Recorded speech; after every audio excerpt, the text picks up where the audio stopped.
Sabrina 2000s comic issue 102. Mort's an idiot right from the first page, telling Salem to run when they could warp home with the treasure. Salem says Mort was right that this place is a lizard temple, and Mort says he should have known from the beginning. But he did. He said that the star of the cave reminded him of a lizard temple. So why would he say this? He says that the cave looked so natural. How could it not? It's a cave. Too bad they aren't thinking to freeze time and warp the bad guys away. Mort implies he's a treasure hunter by telling him to never trust an anonymous source.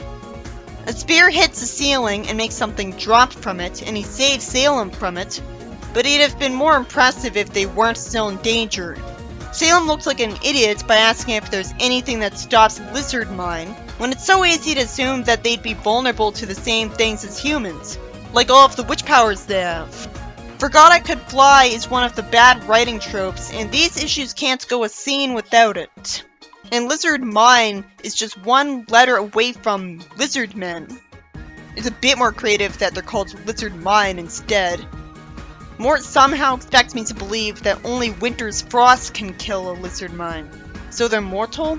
Bullshit, you mean to tell me that a witch vaporizing their mind wouldn't kill them? Even if their brains or CPU is made from unbreakable materials, a witch could teleport their data to lava and telefrag their brains apart. They would have to be ghosts that are merely haunting lizard bodies. And so destroying their body wouldn't defeat them. Also, why is he specifying winter's frost?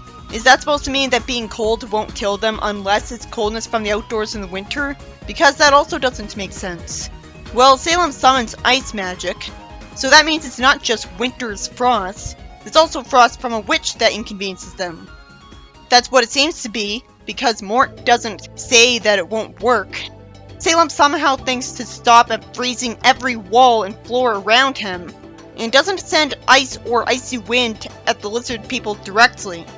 I guess he doesn't want to kill them, which comes as a surprise even if he is a kid, because they try to kill him. He so doesn't want to kill them that he won't freeze them in blocks of ice under their heads, because they might die before the ice would fully melt, I guess. I can understand him being scared that he'd never forgive himself for killing them, but he had no common sense in trying to run on ice when he just took advantage of the fact that they wouldn't want to do so or they might slip. And yet he runs and slips instead of flying. Mort is stupid again because he thinks it's incredible that Salem did that, even though he should already know he's a warlock and be used to him having magic, and be used to it himself. Salem bumps into him and says sorry, and they fall into a slide, which conveniently flings them across the chasm, and they somehow don't show any sign of injury after landing. I suppose it's believable that they were too focused on the fact that they were sliding to imagine themselves flying above the slide, or even slow down their sliding. Mort says he'll use masking spells, and Salem disagrees. The only intelligence Mort's showing is that he's whispering, but Salem doesn't bother with that. Did nobody tell Flynn that witches in this franchise can teleport? How is that mistake made? A new writer would be debriefed on the abilities of the characters they're writing. Salem somehow has to tell Mort that they should go get the treasure. Somehow Mort doesn't instantly agree with him, even though he should know that they're both omnipotent warlocks, while these lizard people show no signs of magic. They could cast a sleeping spell on the lizards, or a persuasion spell like Hansel said he used. First he told Salem some advice about being a treasure hunter, and then he goes on to tell him that riches don't always bring him happiness.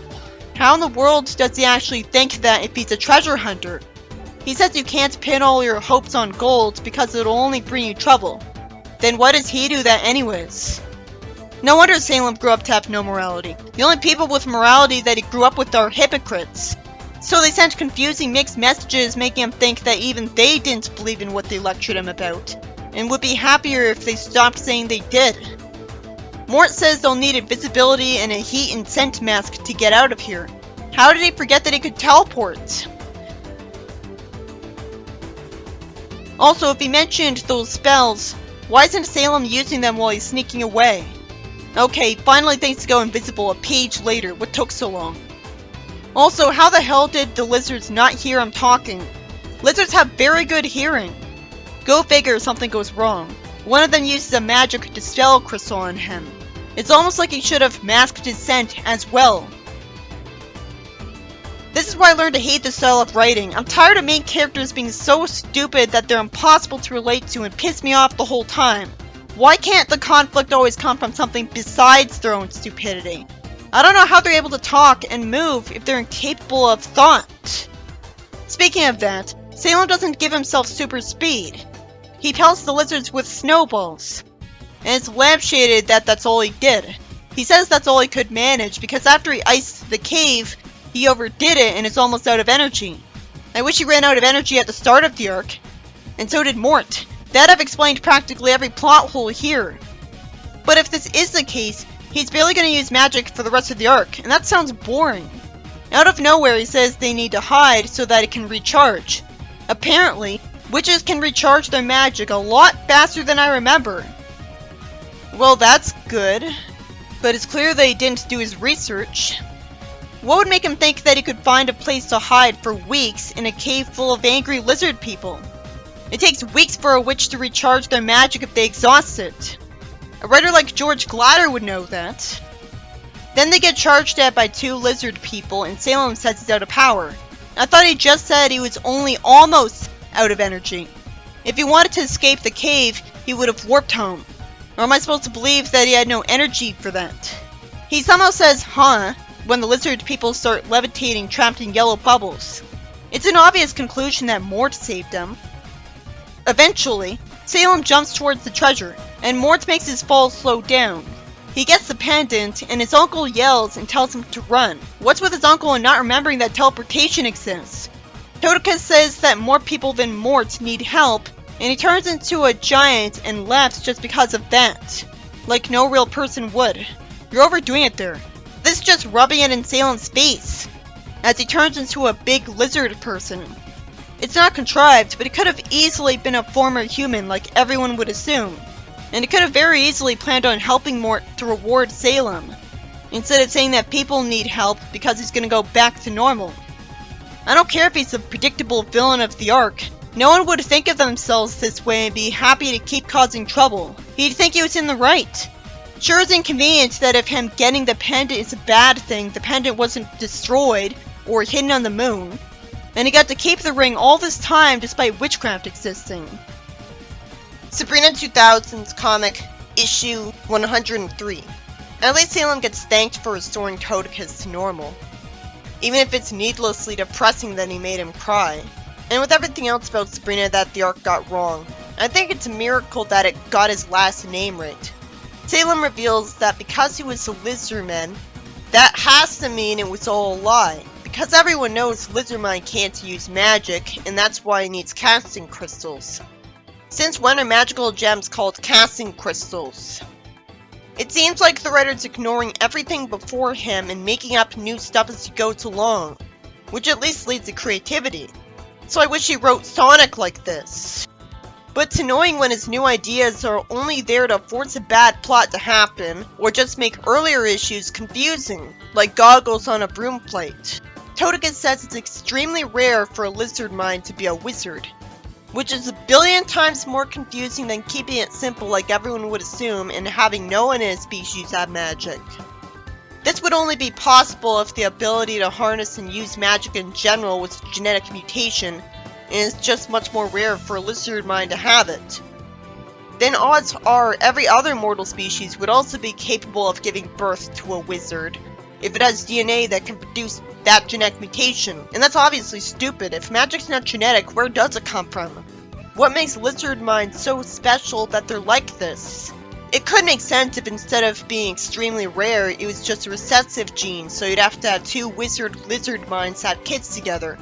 How's he very powerful if he's lucky he even has magic? You'd think he'd be weak then. His minions had feared his power, and didn't like that he didn't grovel before their lord. Why do they call their king Lord? His minions brought him a cursed pendant and ring as gifts, and then removed his pendant. A bit roundabout, why wouldn't there just be one piece of jewelry that turned someone into a frog right away? Also, why didn't they kill him afterwards? They called this mercy? Mort stupidly talks, making it clear that he's opposed to him and makes his presence known. So he's just begging to have magic used against them any second now, when he could have stayed quiet. Also, why does he say paralysis just because he's going to try to paralyze him? That's never been a requirement.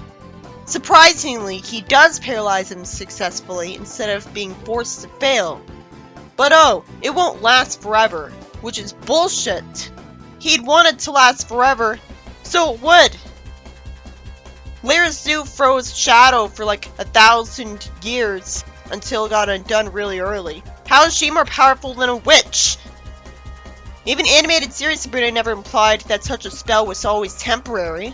And if it's temporary because this guy's powerful, it shouldn't have even been possible for him to use magic on him, because he'd only resist magic if he had an anti-magic spell. Why on earth would he cast a temporary paralysis spell when he could kill him instead? Why would he run away instead of kill him when he has the chance? Or if he and Salem are too wimpy to do that to a laughing mad monster, there's no excuse for them not turning him into a powerless animal. Everyone knows witches turn people into frogs. If the writer expects me to believe that one witch can't do that, well, why won't they cast a mere sleeping spell or brainwash him to being really nice? How about cast a change your mind spell like Sabrina can? Even if that's not allowed, the council would decide against punishing them upon learning the context. And that's without even reminding you of the fact that they could just warp home. But that doesn't matter, because if he's only temporarily paralyzed, he should be warping them to him any minute now. Salem bores me with a recap as he stands still with Mort, when they should be walking away the whole time if they forgot they could warp home. It's nice of him to put his hand on Salem's shoulder. Somehow a treasure hunter tells him there's no quick and easy road to riches, when treasure hunters by definition think that, or they wouldn't bother. Plus, witches can summon riches. He says anyone who promises money or power is a scamming liar, so you need to earn what you want. That's true in real life, but the writer forgets that these are witches, and Mort flies between falling boulders for fun. So it's stupid to constantly push him on us as a wise man at this point, when he's been nothing but a bumbling idiot since his first issue. How is the writer not aware of how stupid he established him to be? He offers to teach him what he knows about magic and send him to an academy. Then he jokingly ruffles his hair, threatening to turn him into a frog or cat. You can't have him say this, because if you know he can do that, there's no reason he didn't do that to Toadicus. Also contradicts the manga issue that established that it takes 6 council members to turn a witch into an animal, so he has to be lying. Why are the lizard minds speaking in broken English? Why are they speaking like the writer wants them to be offensively stereotypical Native Americans? They want to be speaking English to each other if they're bad at it. I'm actually surprised they talked at all, because they went so long without it. And all they did was try to kill people, so I thought of them as monsters. So I was actually under the assumption that only Toadicus could talk to Salem, which could be justified because he's a wizard and they're not. So this didn't need to waste their time. Salem explains that the reason he knew this happened when he was somewhere else at the time is because of magic. Good. One of the lizard minds stands on the shoulders of another, and then for no reason he does nothing while saying that he could take his pendant, when obviously he'd have said it earlier and not stay still. This is just irritating comedy relief, making the continued presence of the villain in the arc even more forced. Now I'm wondering why Salem and Mort didn't remove the pendant. Salem knew what that'd do. This is impossible. They could freeze time. They wouldn't have to worry about the minions preventing them from removing the pendant, which they would want them to do. He tells his minions to stop the humans, even though it's obvious that they won't bother him anymore, because they didn't kill him or anything. And he has no reason to blame Mort for freezing him in time for a little bit, because he thought Salem was in danger, when really, he never threatened to hurt Salem or tried to. So maybe he wasn't. He wouldn't think anyone was a threat to him. Also, why would he tell his minions to do stuff instead of simply warping Salem and Mort to him or warping stuff to them? Literally to them, to teleporate them to death. Somehow he forgot he could do that. He must have been powerless for a long time. So what if he was a little embarrassed? He has no reason to want these humans dead when he could erase the memories of his minions and himself anyways.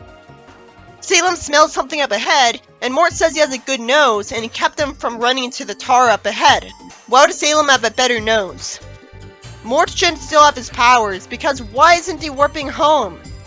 Why would he think the tar pit starts too cleanly to be natural? Why would he think he's especially powerful because he conjured it? He reminds me of a caveman, he's so stupid. Salem asks if they could just dispel it, and he says sure, but then he casts levitation on Salem when that wouldn't get rid of the tar, obviously. He says he nullified levitation magic too. Salem says Mort could cast the spell on them that turned sledgehammers to rubber so that they could bounce out of here. It's brilliant by being creative, but that's it. It's idiotic to not warp Toticus to lava and then warp home. I assume this is less magic than simply creating a bridge over the tar, like I would expect. Meanwhile, we see the minions talk while holding onto the ceiling. Why would one of them even ask why they're working for Toticus? Their way of talking reminds me of Jar Jar Binks. Why was this written then? Salem and Mort bounce towards a way out with the boulder near it, and the boulder locks them in. Why would witches care for a second about that? Of course, Mort uses magic to destroy the boulder, and that uses up the last of his power. They're almost out of the cave, but Mort ends up tied up and pulled down. The rope's enchanted, and they don't have a knife just in case. So he wants Salem to get to the broom and go home. What's annoying is that after Salem agrees to go home, he wastes the last few pages of the story wondering whether he should go save him. When it's instantly obvious that he'll be written to go save him since there's another issue left. This was way too dragged out just that padding. Sabrina 2000s comic, issue 104. So after Salem has some waste of time dialogue with a bad-looking Sabrina, the one-dimensional villain calls Salem a brat and smirks for some reason, even though he's insulting him for leaving his uncle behind. When again, I don't know why he's not appreciative of him for getting him back to normal. Not to mention he doesn't care about Mort, so why would he care that he left him behind, when that's clearly the smart thing to do? The story has the gall to waste my time some more with Salem's totally predictable thoughts of angsting. Why does the villain even care about having his treasures organized? He thinks an army of lizardmen would be a great idea for him to use, and because he's thinking of that stuff, a grunt grabs some from behind, but at least humanizes himself by being mad at him for restoring Toticus and making him miserable. But I don't see how he'd be acting any differently than whatever their previous leader was.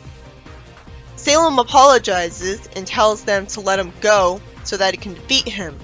The person holding him grabs the villain an idiot ball by saying he'd rather serve Toticus than owe a soft-skinned weasel. That makes no sense. Clearly he'd prefer him because he just said he hates Toticus. And I don't know why he'd call him a weasel. I'm glad he gets knocked out by the guy behind him, who says he's gonna say Salem overpowered him. Salem thanks him. I like this moment. Salem stupidly shouts Toticus and threatens him. So he should have expected that he'd get bothered by his magic. It's common sense to not make noise when sneaking up behind someone for an attack. Good thing it was explained that he's out of magic, or I'd call complete bullshit on him not defeating him instantly. But I still call complete bullshit on Toticus not beating Salem instantly, if he really does care about killing him for no reason. I seriously don't find it believable that he won't just warp him and his uncle home with their memories of him erased to easily ensure that they won't try to stop him, because Salem got him back to normal. I like how competent it was of him to casually create a force field over his head while not even looking at him. And I like that Salem's uncle lampshades that he shouldn't ruin the element of surprise. Salem apologizes, and the bad guy says he won't need his servant's help anymore because Salem's here. He says he's got some nerve coming back. I don't get it. He didn't do anything to him. Salem challenges them to a wizard's duel. Is the writer seriously forgetting that he ran out of magic an issue later? How could anyone do that? Salem asks if he could borrow his uncle's wand. I'd like to remind you that it was blatantly said in the previous issues that wands don't have magic on their own and are just for show. So now the writer's completely ignoring that Sabrina said that for the sake of the story. since Salem can't have a magic duel with no magic. Once having magic of their own does make more sense, I just prefer if it was explained to not be canon to the previous issues then. Why even establish Salem to be out of magic if you have to forget it for the last story? I thought he was going to spend the whole time dodging his magical attacks and make him get hit with them, or get magic back for a heroic second wind. But trying to predict what will happen next is impossible with a writer that doesn't believe in logic. He stops for a little bit, being allowed to make the first move because of how overconfident his idiot enemy is. He thinks he used an ice spell, but the writer forces them to say freeze for no reason, and that warns the bad guy to use a deflect spell. Granted, it's common sense to use that anyway, so he would have done that even if Salem said nothing. I'm pretty sure Salem didn't say a word when summoning the ice in Snowball's last issue. So again, the writer doesn't care about continuity. You'd think the editor would. The bad guy sends a treasure chest flying towards Salem, and Mort reminds him of his prank on Foreman. So Salem uses magic to make the chest weigh nothing and harmlessly bounce off him. And of course I'm going to spend the whole story wondering why the bad guy doesn't kill him with magic instantly, in-universe. So it's impossible to respect this story. He could have teleported the chest to where Salem's standing, not sent it flying at him with a telegraphed move when it was obvious that he could have dodged it, not taking the risk of standing there for a second to use magic on it. He summons a fire dragon and tells him to try bouncing this. Eventually, Salem casts a spell on the ceiling telling a rocky ceiling to melt. And somehow this results in water from the upper floor leaking into the room rather than the rocks of the ceiling melting into molten lava and killing everyone here. The rocky ceiling looks nothing like limestone, which does have water seep through it, because the limestone is white. The water splashes onto the monster. I don't care if it's a fire dragon, it wouldn't die from that. It'd just be annoyed. The bad guy says if he can't win by finesse, he'll just zap him to pieces. Why was he even trying finesse? That'd take longer. How does he think he can't win by finesse just because the fire dragon was given a little water on top of it? The water's all gone now, and it'd obviously still be dangerous to someone even without fire breath because it's a giant dragon. He sends lasers at the walls, which get dodged because he telegraphed his attack. Salem hides behind a wall, and I take the story even less seriously because there's no way the bad guy would keep firing at the walls while he's thinking all this instead of just going around the wall. Salem thinks that he's only got enough magic for one spell and wishes he was a powerless frog again. I guess I was running under the assumption that there was a good reason he didn't just do that right away. Like the fact that he casts a force field spell every time he tries to use magic against him. The only chance he'd have at that not happening again is if he didn't talk to him first and get his attention before trying to use magic on him. But instead he does talk. For no reason. In fact, he wastes a whole bunch of time talking and boring me. He tells him to surrender and says he can beat him in a single spell that isn't even powerful.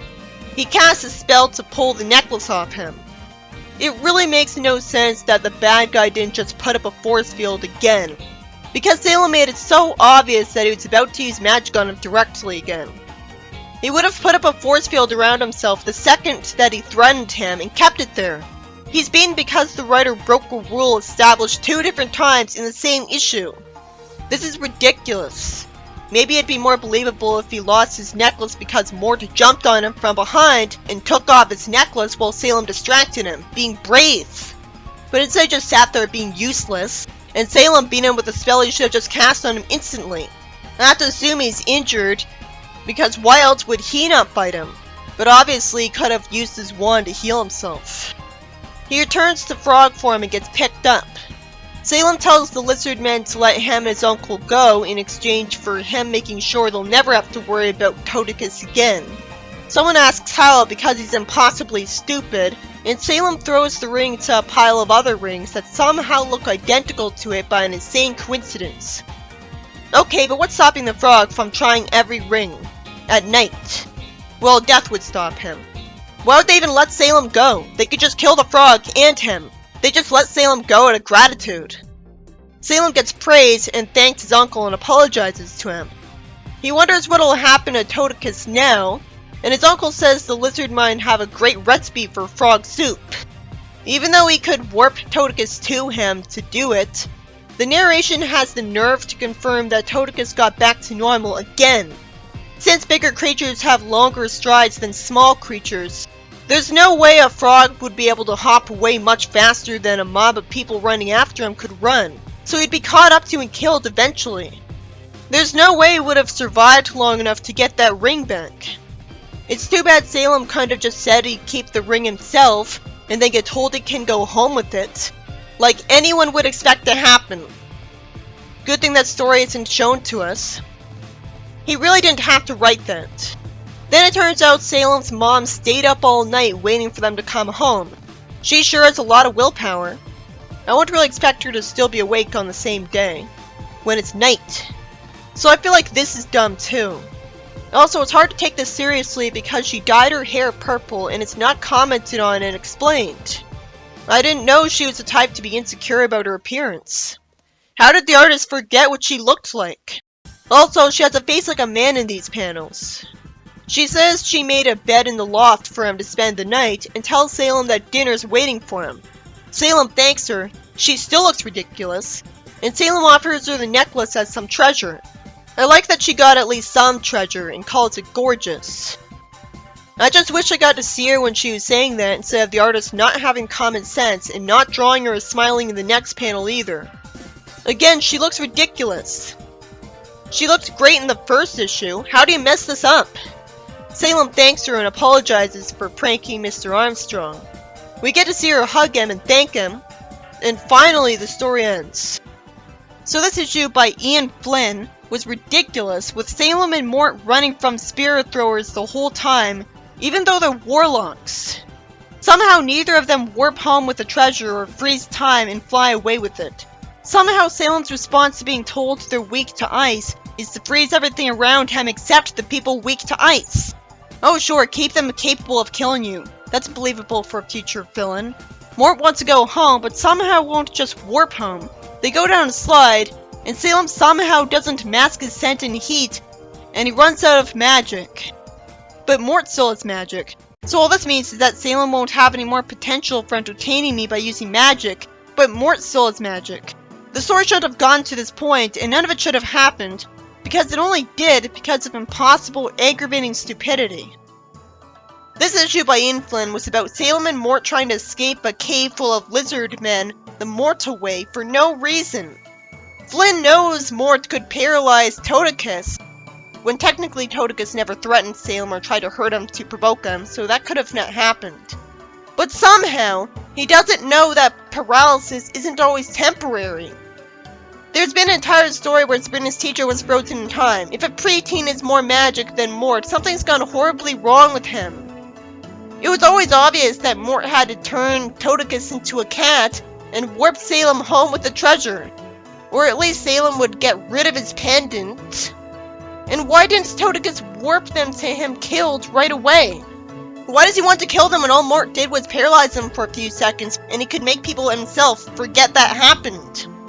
He'd have no reason to hate Salem. He'd like him because he got him restored. And that's all he did to him. The only reason the plot progresses as it does is that the characters aren't written to have the thoughts that any real person would have. Which makes them impossible to relate to whenever they make mistakes like this and frustrates me to no end.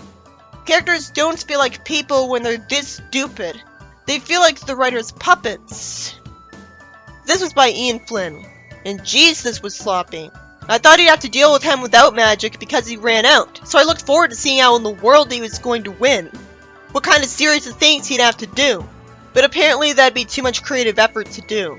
So it's just gonna do what was predictable from the second issue. Why even establish Salem to be out of magic if you want to have him use magic anyways? In a way that makes no sense because wands don't have magic. It is more interesting to see him use magic in the magic duel, which could have easily not had the chance to happen because Toticus could have used magic to kill him instantly. So there's no excuse for him getting defeated. Especially since it was established twice that he's smart enough to create a force field the second he's warned of an attack. But somehow the supposedly smart guy doesn't create one the second Salem taunts him, and hold it up continuously, which would have made it impossible for him to cast a spell to make his necklace fly off. Salem should have just cast the spell without taunting him first. Why do you have his force fields be temporary? It wastes magic to make them disappear. Why expend the effort? It's not like they block everywhere in front of him and thus would block his own magic. They're relatively small. If it was really as simple as getting him turned back into a frog, then he looks like an idiot for not trying that issues earlier, when it could have been established that it wasn't that easy in the first place, because the necklace could be immune to magic. He should have just had that spell deflected too, and then Mort could jump on him from behind and take off the necklace. That'd be cool and make sense. Since wands have magic of their own now, his injuries could have been healed. This defines anticlimactic because he beats him with this instead of a huge blast of magic to make it epic. Salem's spells other than that are nothing but callbacks to earlier spells, so while I couldn't help but appreciate the use of the Chekhov's gun at first, I can't ignore how uncreative the fight is when there's 3 spells and most are old ones, when you'd expect most of them to be new ones that'd be equally useful. The whole appeal to new stories is that you'll get to see new things, since when you wands have their own magic. The whole reason a plot gets resolved should never be because of a continuity error. That's sloppy. It's cheating. It needed to be explained that they stopped having their own magic by Sabrina's time, but nothing could really explain that. Even if conveniently getting a magic-absorbing crystal to borrow some of the guy's magic would be better, because it still makes sense.